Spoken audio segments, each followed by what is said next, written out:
नमस्कार दर्शकों, आप देख रहे हैं कार्यक्रम विज्ञान और पर्यावरण। दर्शकों, जैसा कि आप सभी जानते हैं कि हम हमारे कार्यक्रम में विज्ञान और पर्यावरण संबंधित बहुत से नए विषय हर बार आप सभी के लिए लेकर आते हैं। आज के कार्यक्रम में भी हम आपके लिए एक महत्वपूर्ण विषय लेकर आए हैं। आप सभी ने देखा होगा कि आपके आसपास प्रायः आपको बहुत सारे पेड़ पौधे मिल जाते हैं, जिनमें हम सभी जानते हैं फूल, पत्तियाँ, तने, जड़ ये सभी पाए जाते हैं। इनके अलावा उनमें बहुत सारी अलग अलग संरचनाएं भी होती हैं। आज के अंक में हम उन्हीं संरचनाओं के बारे में आपसे बात करेंगे। आज का हमारा विषय है पौधों की संरचना और पर्यावरण, और इस विषय पे हमें जानकारी देने के लिए आज हमने हमारे स्टूडियो में आमंत्रित किया है विज्ञान महाविद्यालय से बॉटनी विभाग की professor doctor Sunita Patra ma'am को। नमस्कार मैम। नमस्कार। बहुत बहुत स्वागत है मैम आपका हमारे कार्यक्रम में। तो मैम, जैसे कि हम सभी देख सकते हैं हमारे पास यहाँ बहुत सारे फूल, पत्तियाँ रखी हुई हैं, तो आज हम इनके विषय पे चर्चा करेंगे। सबसे पहले मैम, हम आपसे ये जानना चाहेंगे कि हम सभी जानते हैं कि पौधों में पत्तियाँ, तने, जड़ ये सभी पाए जाते हैं, लेकिन हम आम भाषा में आसानी से इसे किस तरीके से समझ सकते हैं, इसके बारे में हम जानना चाहेंगे। बिल्कुल। सबसे पहले बहुत बहुत धन्यवाद यहाँ पर आमंत्रित करने के लिए। जी। और हम सभी जानते हैं कि हम जैसे ही घर से निकलते हैं, हम आजू बाजू देखते हैं तो हमको बहुत सारे पेड़ पौधे दिखाई देते हैं, अलग अलग तरह की पत्तियाँ दिखाई देती हैं। तो हम ये जानना चाहेंगे, हम शुरुआत करते हैं आधारभूत संरचना पौधों की। किसी भी पौधों की आधारभूत संरचना कौन कौन से पार्ट्स होते हैं, कौन कौन से भाग होते हैं। तो ये एक छोटा सा हमने तुलसी का पौधा लिया हुआ है आपको समझाने के लिए। तो अगर हम यहाँ पर देखें तुलसी के पौधे में, यहाँ पर ये जो नीचे का भाग दिखाई दे रहा है उसको हम कहते हैं जड़। उसके बाद ऊपर की तरफ हम ये देख रहे हैं, ये है तना। तने से निकलती हुई आपको पत्तियाँ दिखाई दे रही हैं, ठीक है। अब यहाँ पर इसमें फूल नहीं है, लेकिन हम देख सकते हैं कि दूसरे पौधों में पत्तियों के बाद में यहाँ पर हम फूल भी लगते हैं, ठीक है। तो ये पौधा बनता कैसे है? पौधा जनरली हम क्या करते हैं, अगर हम इसकी पूरी तरह से जीवन चक्र या लाइफ साइकिल देखें तो फूल से पहले क्या बनता है, हमने फल देखा, फल से बीज। जी। बीज जब अंकुरित होता है तो बीज दो तरह के, हम उसको बाइपोलर स्ट्रक्चर कहते हैं। बाइपोलर का मतलब क्या होता है, एक जो सूर्य के प्रकाश की तरफ जाता है और एक सूर्य के प्रकाश से दूर जाता है। जी। इसको अगर हम देखें तो ये रंगहीन है, इसमें किसी भी तरह का हरा रंग नहीं है। जी। तो ये जब सूर्य के प्रकाश ये निकलता है, जब हम जो सीड्स होते हैं, जो बीज होते हैं, उसमें दो जो बाइपोलर स्ट्रक्चर मैंने कहा वो होता है रेडिकल एंड प्लूम्यूल।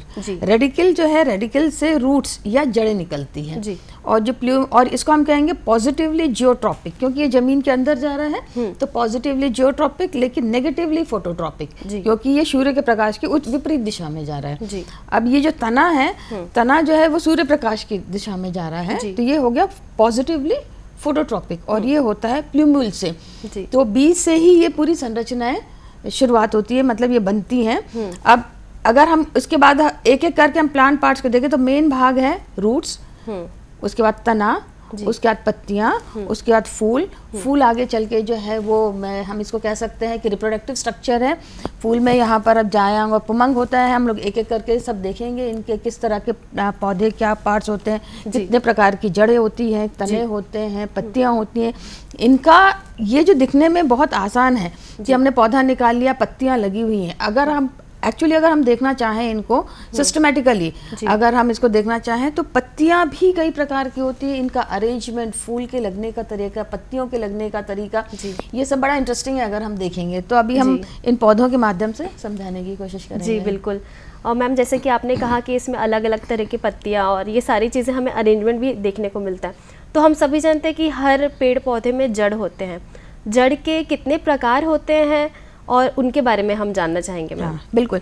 जैसे मैंने कहा कि जड़, जैसे ये मैंने पहले ही एग्जांपल बताया था कि रेडिकल से जो निकलता है, तो बेसिकली अगर हम जड़ों को दो भागों में बांट देते हैं, एक वो जड़ जो कि रेडिकल से निकल रहा है तो उसको हम कहते हैं टैप रूट, ठीक है। बाकी सभी जड़ें जो है जो रेडिकल से नहीं निकलती उसको हम एडवेंटिशियस या अपस्थानिक कहते हैं जड़ें। जी। तो रेडिकल से निकलने वाले टैप रूट में खासियत क्या होती है, ये एक मेन रूट ऐसे नीचे निकलती हुई चली जाएगी और उसके फिर यहाँ पर आपको साइड ब्रांचेस, जिसको कि हम लेटरल रूट्स कहते हैं। जी। इसके अलावा जैसे कुछ जड़ें जैसे यहाँ पर होती है, यहाँ पर ये जड़ें, इसको हम कहेंगे फाइब्रस रूट्स, जी, है ना, एक साथ झुंड निकल रहा है। ये हालांकि मॉडिफिकेशन है जी। तो ये इस तरह की जड़ें दिखाई देंगी।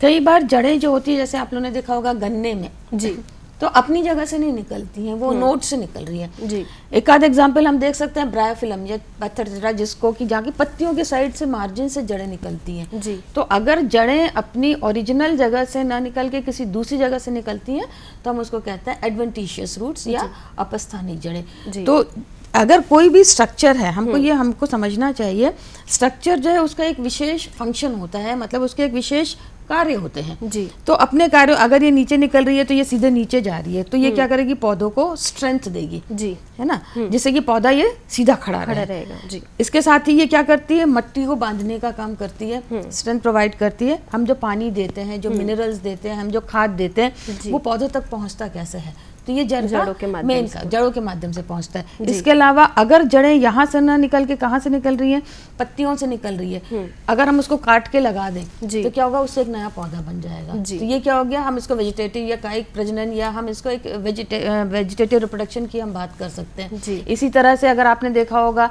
कि बरगद के पौधे में भी जड़ें झूलती हुई दिखाई देती हैं, तो वो जड़ों की ओरिजिनल जगह नहीं है, मतलब जड़ अपनी जगह से छोड़ के अगर कहीं से भी निकले तो हम उसको एडवेंटिशियस कहेंगे। तो उसका फंक्शन अलग है, उसका फंक्शन है सपोर्ट देना बड़े प्लांट को।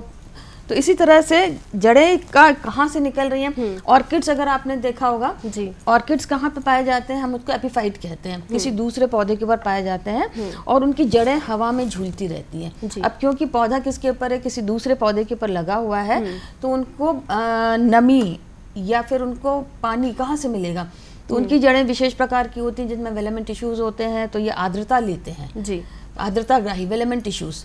तो इस तरह से जड़ कहाँ पर है, किस पोजीशन में है, तो उससे लेकर उसके कार्यों की हम बात कर सकते हैं, समझ सकते हैं।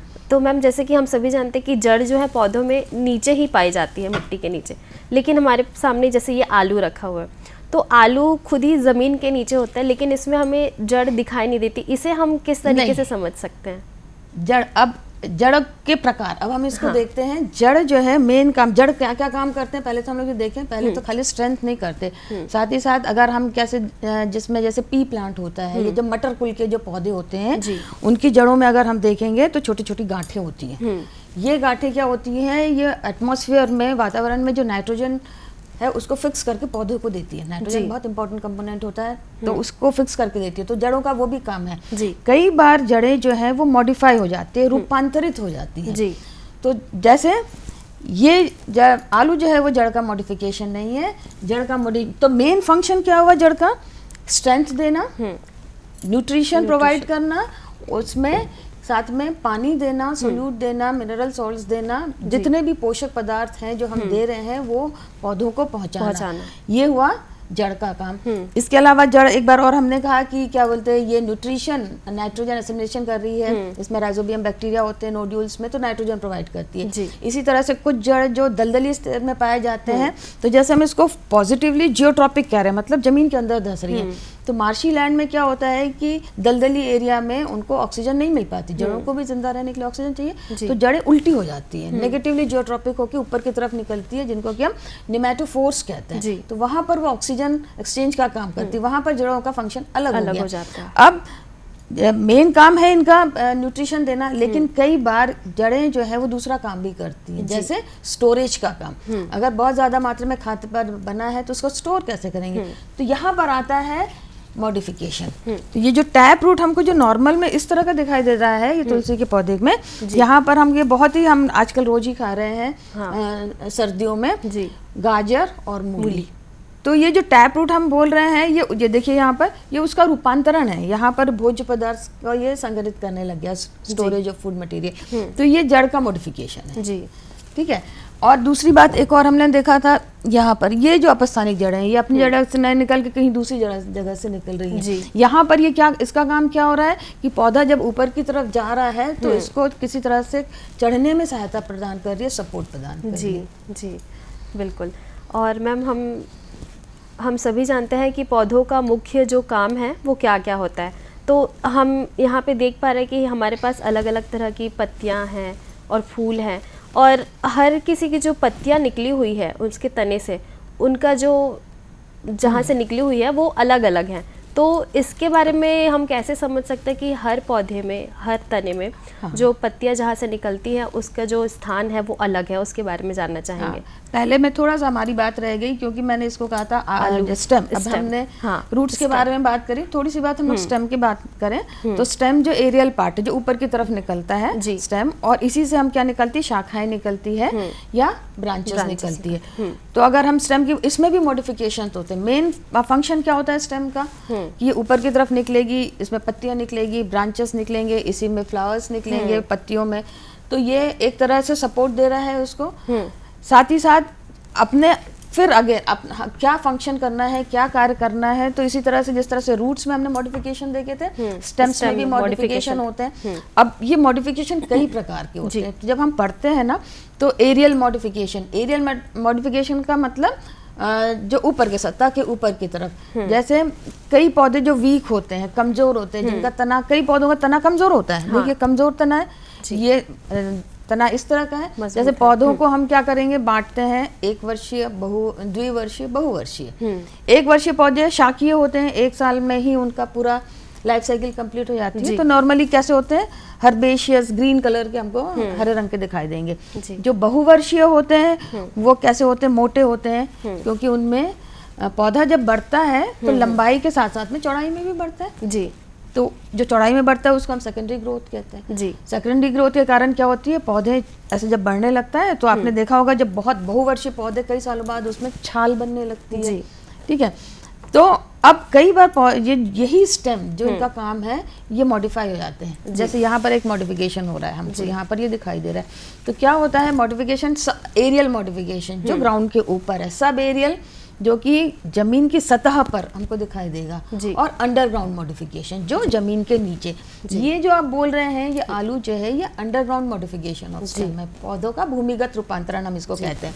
कैसे मालूम पड़ेगा कि ये तने का रूपांतरण है या जड़ का रूपांतरण है, तो जमीन के अंदर। तो ये जो हम आलू की आंखें बोल रहे हैं ये एक्चुअली ये नोड है।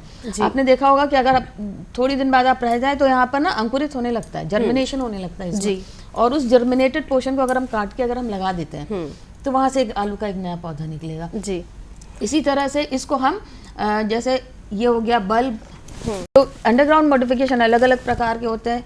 राइजोम है, बल्ब है, ये ट्यूबर, आलू ट्यूबर है, ये बल्ब है, ये राइजोम है। इसी तरह से कॉम, जिमी कांदा वगैरह हम जो देखते हैं वो, ये भी स्टेम का मॉडिफिकेशन है। यहाँ पे स्टेम क्या है, यहाँ पे पूरी तरह से स्टेम कंडेंस्ड हो गया, संघनित हो गया यहाँ पर, और ये पत्तियां जो है उसको हम खाने का काम कर रहे हैं, जैसे कि ये प्याज जी। तो ये जो यहाँ पे ये जड़ें हैं इसकी, तो कहाँ इसका तना कहाँ गया, तो तना यहाँ पे कंडेंस संघनित हो गया, सिर्फ यहीं पर रह गया, और ये फोलिएज लीव से जो हम लोग यहाँ पर खा रहे हैं, तो ये अंडरग्राउंड मॉडिफिकेशन हुआ जी, है ना। तो आगे में चर्चा में हम आगे बढ़ेंगे, लेकिन अब वक्त हो चला एक छोटे से ब्रेक का।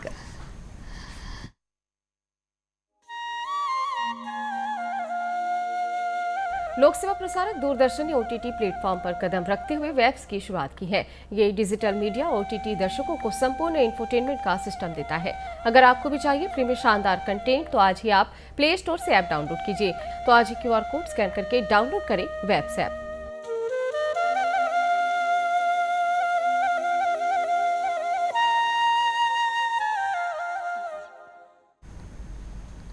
ब्रेक के बाद आप सभी का कार्यक्रम में एक बार फिर से स्वागत है। आइए चर्चा में आगे बढ़ते हैं। तो मैम अभी हमने तनों के बारे में, तना जो है उसके बारे में जाना। अब हमारे सामने देख रहे हैं कि हमारे पास अलग अलग तरह के फूल रखे हुए हैं जिसमें अलग अलग हमें कलर्स दिखाई दे रहे हैं। तो जैसे पत्तियों में कलर्स का जो कारण होता है वो क्लोरोफिल होता है, तो फूल में जो अलग अलग कलर्स हैं उनका कारण क्या होता है, इसके बारे में हम जानना चाहेंगे। बिल्कुल, फूल जो है वो पौधों का एक बहुत ही इम्पोर्टेंट भाग है, बहुत ही क्योंकि मुख्य भाग है, क्योंकि फूल जो है आगे चल के हम इसको कहते हैं रिप्रोडक्टिव स्ट्रक्चर है, क्योंकि सेक्सुअल रिप्रोडक्शन जो है लैंगिक प्रजनन इन्हीं के द्वारा होता है। तो फूल के अगर हम भाग को देखेंगे तो यहाँ पे नीचे एक कैलिक्स दिखाई दे रहा है, इसको हम कोरोला कहते हैं, एंड्रोशियम, गाइनोशियम, इस तरह से 4 मेन पार्ट्स होते हैं। अब ये जो है इसके ये पंखुड़ियाँ हैं जिनको हम पेटल्स कह रहे हैं, जैसा कि आप बता रहे हैं, ये सभी में अलग अलग और बहुत ही अट्रैक्टिव दिखाई देते हैं। अगर आप देखेंगे अभी सर्दियों के सीजन में बहुत ही कलरफुल फ्लावर्स दिखाई दे रहे हैं, जैसे ये हैं। तो पत्तियों का जो कलर है वो क्लोरोफिल के कारण है, हमको दिखाई देता है जी। इसी तरह से क्लोरोफिल के अलावा और भी बहुत सारे पिगमेंट्स पाए जाते हैं जी। तो ये पिगमेंट्स क्या हो सकते हैं, एंथोसाइनिन हो सकते हैं, दूसरा कैरोटिनॉइड्स हो सकते हैं, बेटालिन्स हो सकते हैं, या ये सभी केमिकली अगर हम देखें तो टर्पीन्स और फिनॉल्स हैं। तो इनका बायोसिंथेटिक पाथवे होता है जिसके थ्रू ये सिंथेसाइज होते हैं। तो ये मेन क्यों ये इतने कलरफुल हमको दिखाई देते हैं, क्योंकि करना क्या है कि परागण के द्वारा सेक्सुअल रिप्रोडक्शन, परागण होगा, पराग जाके मेनली जाके ओव्यूल को फर्टिलाइज करना है। तो ये किस तरह से होगा, तो अगर ये कीट परागण है तो क्या करना होगा, कीटों को तो अपनी तरफ आकर्षित करना होगा। तो आकर्षण के लिए ये कलर्स जो इतने ब्राइट कलर्स होते हैं कि जो कीट हैं वो इसकी तरफ आए आकर्षित होके, और वो जब बैठेंगे तो पराग उनके पैरों में लगता है और उसके बाद जाके इसमें इस तरह से परागण होता है जी। और जैसे यहाँ पर ये जो है ये एंथोसाइनिन के आपको कई वेरिएशंस दिखाई देंगे, जैसे ये है पर्पल कलर का है, रेड कलर का है। तो ये इसका फैक्टर क्या होता है, जेनेटिक फैक्टर भी होता है, क्योंकि बायोसिंथेटिक फैक्टर है, अलग अलग तरह के एंजाइम्स निकलते हैं जी। तो एक तो होता है जेनेटिक फैक्टर, दूसरा होता है एनवायरनमेंट में पीएच भी काफी इफेक्ट करता है कि एनवायरनमेंट के हिसाब से कलर वेरिएशन आता है। लोअर पीएच में आपको ये purple, dark purple, blue colour दिखाई देगा, पीएच ज्यादा करेंगे तो रेड, पिंक इस तरह से दिखाई देगा जी। तो जेनेटिक के साथ में कलर वेरिएशन जो है वो एनवायरमेंटल फैक्टर्स के द्वारा भी होता है जी। दूसरी बात, जो सफेद फ्लावर्स होते हैं जिनमें कलर्स नहीं होते, इनमें तेज गंध होती है, जैसे ये आप देखेंगे बहुत तेज गंध है, क्योंकि ये कैसे अट्रैक्ट करेंगे कीटों को, तो इनमें भी वोलेटाइल ऑर्गेनिक कंपाउंड्स होते हैं, खुशबू फैलाते हैं। आपने देखा होगा रात की रानी काफी तेज गंध होती है, वो भी मेन कारण है इसका पॉलिनेशन का, क्योंकि पौधे अपने जैसे ही दूसरे पौधे बनाना चाहते हैं, और सेक्सुअल रिप्रोडक्शन का जो पूरा लाइफ साइकिल है पौधों की, वो तभी जब फूल खिले उसके बाद फूल खिलेगा, पराग निकलेंगे, फर्टिलाइजेशन होगा, है ना, निषेचन होगा, फल बनेंगे, फल के अंदर सीड्स बनेंगे, और ये सीड्स फिर से अंकुरित करके एक नया पौधा बनाएंगे जी। तो ये इसीलिए बहुत ही इम्पोर्टेंट पार्ट है मैम। और ऐसा भी देखा गया है कि कुछ फूल जो हमारे पास मौजूद है उनमें, जैसे कि रात की रानी है, उसमें गंध जैसे आपने बताया बहुत ज़्यादा तेज होती है पॉलिनेशन के लिए, तो और कुछ फूलों में नहीं होती, तो इसका वो उसमें जो गंध है उनका कारण क्या होता है? गंध मेनली वही मैं बोल रही हूँ, जो पॉलिनेशन होता है कीटों को अट्रैक्ट करने के लिए, कि जैसे इसको हम लोग बोलते हैं जैसे कि या तो आप कलर के द्वारा अट्रैक्ट आकर्षित होके आए, और अगर कलर के द्वारा आकर्षित नहीं हो रहे हैं तो तीव्र गंध से आकर्षित होके आए और इसके फिर परागण जी। मैम, और वो गंध होने का कारण क्या होता है, मतलब कौन से केमिकल की वजह से होते हैं? हाँ, इसमें कुछ वोलेटाइल कंपाउंड्स होते हैं, जैसे मैंने बताया कि इसमें हालांकि इनका भी अपना बायोसिंथेटिक पाथवे होता है, और जो गंध होती है, जैसे गुलाब में कलर भी है, साथ में उसमें गंध भी है जी, है ना। लेकिन रात की रानी या आप रजनीगंधा में आप देखेंगे सफेद रंग है लेकिन गंध है। तो मेनली बायोसिंथेटिक पाथवे कैसा है, इसके हिसाब से अलग अलग जो एंड प्रोडक्ट्स होते हैं वो अलग अलग होते हैं, वोलेटाइल एसिड, तो उसके लिए भी ऑर्गेनिक कंपाउंड्स जो होते हैं, इसके कारण गंध में हमको वेरिएशन दिखाई देगा। किसी में बहुत ही, जैसे लेवेंडर है बहुत ही माइल्ड है, रात की रानी में बहुत तीव्र है, तो मेनली वो जो वोलेटाइल एसिड्स जो है जी। मैम, हम देख रहे हैं कि हमारे सामने पत्तियां भी रखी हुई हैं अलग अलग, तो इन पत्तियों की संरचनाएं भी हमें अलग अलग दिखाई दे रही हैं, तो इन अलग संरचना होने का कारण क्या है, इसके बारे में जानना चाहेंगे। हाँ, पत्तियों में आप देखो, जैसे पत्तियों का अपने मेन ये जो एक्सिस है उससे जो पत्तियां लगी हुई होती है उनका लगने का तरीका भी अलग अलग है। जैसे ये जो पत्ती है आप देखो, ये एक अपोजिट, इसको हम कहते हैं, ये एक इस तरफ है, उसके अपोजिट में ये दूसरा है। लेकिन अब आप इसको देखें तो यहाँ पर आप इसको क्या कहेंगे, ऑल्टरनेट, एक का अंतरण, एक यहाँ निकल रहा है, फिर उसके बाद यहाँ निकलेगा, फिर एक यहाँ निकलेगा, यहाँ निकलेगा, इसी तरह से। और होता है ऑपोजिट डेकुसिड, जिसको हम कहते हैं phyllotaxy, arrangement of leaves with respect to axis. तो इसको हम, तो जिस तरह से पत्तियां अलग अलग प्रकार से लगी होती हैं, अगर आपने फूल को देखा होगा तो फूलों का भी अरेंजमेंट अलग है। इसको हम कहते हैं पुष्पक्रम या इन्फ्लोरेसेंस।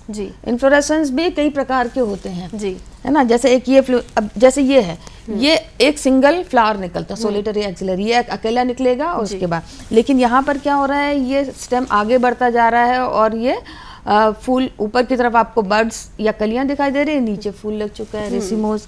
इसी तरह से यहाँ पर भी सभी में अरेंजमेंट इसी तरह से हम यहाँ देखते हैं, सभी का अगर हम देखेंगे अरेंजमेंट अलग अलग है। तो ये arrangement of flowers with respect to floral axis से फूलों का क्या अरेंजमेंट होता है, इसको हम पढ़ते हैं इन्फ्लोरेसेंस के अंतर्गत। और पत्तियां जो हैं, पत्तियों में जैसे अब पत्तियों का आपने देखा होगा शेप भी अलग अलग है। इस पत्तियों का देखिए ये शेप, जब हम फैमिली जब पढ़ते हैं ना, तो हर चीज़ पढ़ते हैं, पत्तियों का शेप कैसा है, इसका मार्जिन कैसा है, इसका एपेक्स कैसा है, इसका वेनेशन मतलब शिरा विन्यास, ये सभी चीज़ें बहुत इंपॉर्टेंट होती हैं। और उसके बाद फिर जो फूल है, फूल के भी जो 4 पार्ट्स मैंने जैसे बताया, कैलिक्स है, कोरोला है, बाह्य दल, उसके बाद पुमंग, जायांग, कैलेक्स, कोरोला, एंड्रोशियम, गायनोशियम, इनका सबका अलग अलग अरेंजमेंट है, अलग अलग प्रकार है। तो इन सभी कैरेक्टर्स को मिला के हम क्या करते हैं, फैमिली डिस्क्रिप्शन करते हैं। जी मैम, अभी हमारे सामने कुछ फूल पौधे हैं, तो हम चाहेंगे कि आप किसी एक फूल पौधे का हम किस तरीके से फैमिली डिस्क्रिप्शन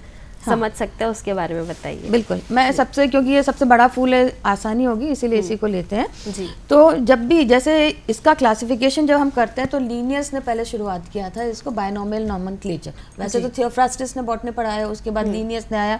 बायनोमियल का मतलब होता है किसी भी फूल का 2 नाम। जी। बायनोमियल, जीनस और स्पीशीज, इसको हम साइंटिफिक नेम कहते हैं। जी। क्योंकि अगर मैं इसको बोलूं गुड़हल, तो अभी हम गुड़हल भी बोलते हैं, जासवंत भी बोलते हैं, अलग अलग स्टेट में अलग अलग जगह जाएंगे। लेकिन बॉटनिकल नेम अगर हम बोलेंगे तो सभी पूरे दुनिया में एक ही नाम है, हिबिस्कस। हिबिस्कस रोया साइनेंसिस अगर आप कहेंगे तो ये फूल आपको कोई भी दे देगा निकाल के। जी।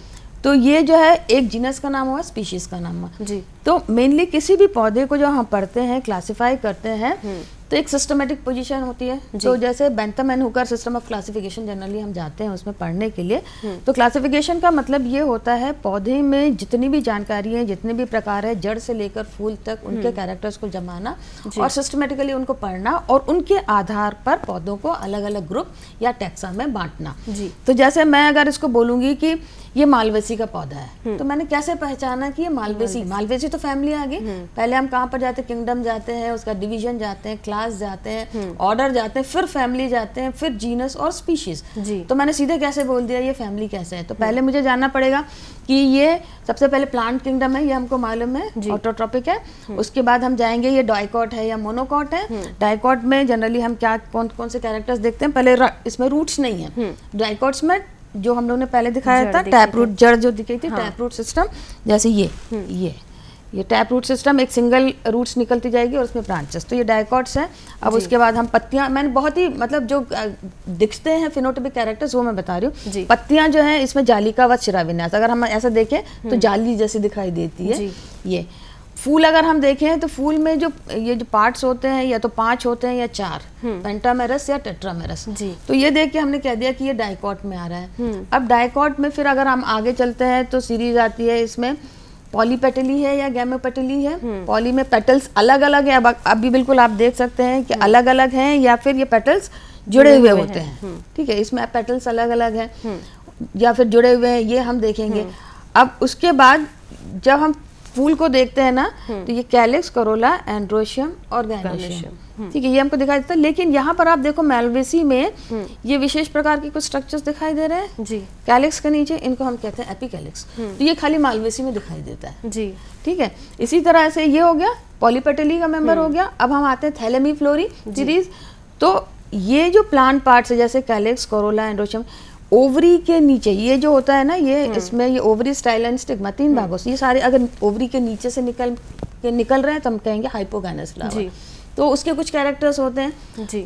मालवेसी का एक बहुत ही प्रोमिनेंट कैरेक्टर है मालवेसी के, जैसे ये जो है, ये जो पुमंग, ये जो लगे हुए एंड्रोशियम एक पतली सी एक ट्यूब के जैसी संरचना बनी हुई है, उससे निकले हुए हैं। जी। इसका मतलब क्या है, सारे के सारे एंड्रोशियम, नंबर ऑफ एंड्रोशियम कैसे हैं, बहुत सारे, इनफाइनाइट। और यहाँ पर ये जो ट्यूब के समान संरचना क्या कर रही है, सबको एक साथ है, तो हम कहेंगे एक संघी, एक ग्रुप में है, जिसको हम कहते हैं मोनोएडल्फस कंडीशन।